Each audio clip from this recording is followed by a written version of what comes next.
Thank you all for coming to our second Brown Bag Lunch Seminar on this ridiculously hot day. We appreciate it. Sorry we got the sun coming right in at all of us. So I would like to introduce you to Sean and Rich. They're both social media marketing experts, publishing industry veterans. They're going to talk to us about how to create and enhance your online profile, how it can help you get work, how it's the front lines of before someone will even contact you. Often your website and your social media presence is crucial. So they're going to show us how to improve that and make sure that it helps us. So thank you. Well, hello everyone, I'm Sean Concannon, and this is Rich Kelly, and we work together in Two Irishmen.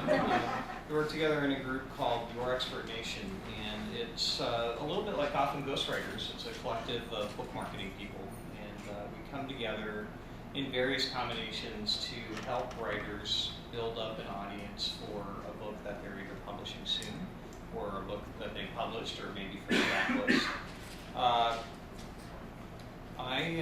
Rich is our social media expert, so he talks to authors about how to use social media in particular campaigns to build audience.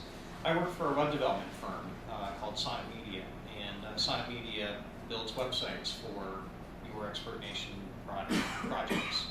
What I do for Sonnet Media is I strategize with writers on what kind of content they need to have on their website, basically their online profile, in order to address the audiences that they're trying to reach. And for writers who are trying to sell books, that audience can be basically broken down into two categories: either gatekeepers or readers.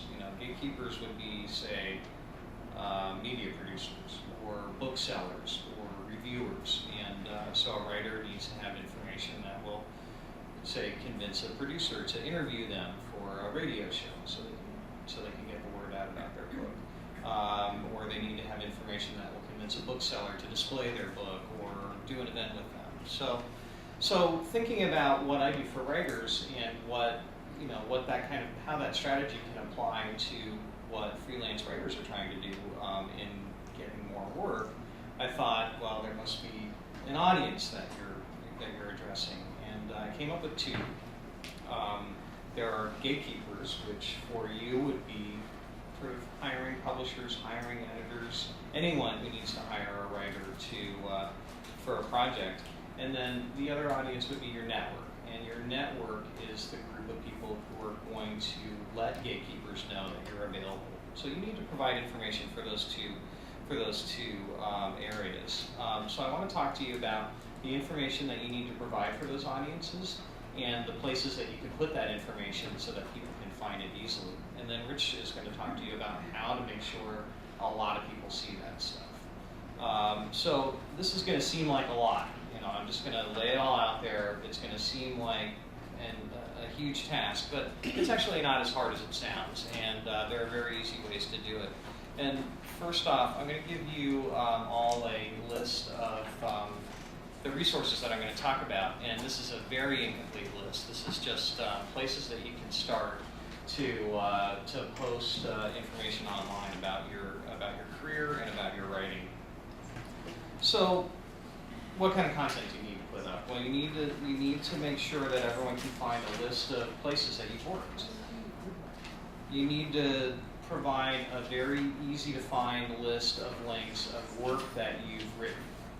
So hopefully at least some of the work that you've written is available online, publicly available, and you can have those samples available for people to look at.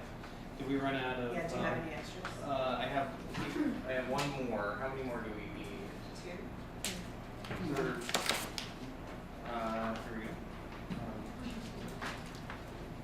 So you want to have samples of your work up. For the gatekeepers, you also need samples of your work. You may want a list of places where you've been published in the past, and very important, you want to post a list of areas of your expertise, the areas that you want to write in. So those are all of the elements that you need for an online profile. You'd also perhaps want to have a really nice glamour shot of yourself, your author photo. You may want to write a short and a long biography for use in different places.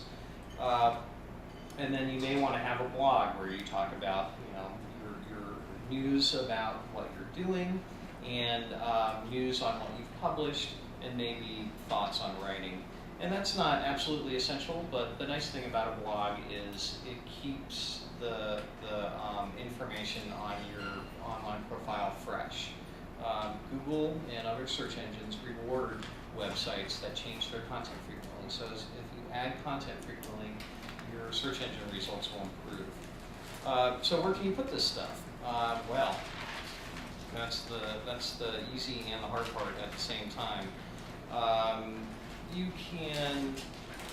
So the strategy for posting all this information is twofold. One, you need a place, like an online center of your professional life. And that can be a website, or it can be on a free service like LinkedIn or Facebook or something similar, some sort of work networking website. But there should be one place where everybody can go and find out more about you. And then you need profiles in as many places as you can find on the internet that link back to that place. And that's for two reasons. One, because your friends might be on that site and not on the site where your profile is. They can go back to where you are. Two, those links that you've spread, that you've seeded all around the internet, help people find your main profile, which is your goal. You want people to come to that place where they can get a shortcut about what you're doing, what you're all about, so that they can make that hiring decision. So, if you decide to go the free route, LinkedIn is a really great place to go. You can basically accommodate all of the content items that I listed for you on a LinkedIn site. You can list every place that you've ever worked before, which is good, which helps people that you've worked with in the past find you and keep up to date with what you're doing. You can list your areas of expertise, and then that is actually a thing that LinkedIn asks you to do when you build up a profile. So that's very convenient. You can have a blog or some sort of posting area where you can put news, you can put links to your online writing. You can do a lot of stuff to make it very clear to people that you're available for writing projects, and you can make it clear to people what your areas of expertise are. So LinkedIn is also very good for connecting with all those people that you've worked with in the past and for people that you may want to connect with in the future. You can build a very large network very quickly on LinkedIn. In fact, on LinkedIn, and even if you decide to use another service for your central profile, you should do this on LinkedIn. You can actually plug your email address list into LinkedIn and find out who else is there. And if people on your list are also on LinkedIn, you can choose which ones you want to connect with immediately. And you can expand your network very quickly in just a couple of hours by doing that. So another free source for your online profile would be Facebook. You can set up a Facebook business page, and there's a link on the resources sheet that I gave you. That is another very good place to post all of the information that we talked about, places you've worked, links to your writing online,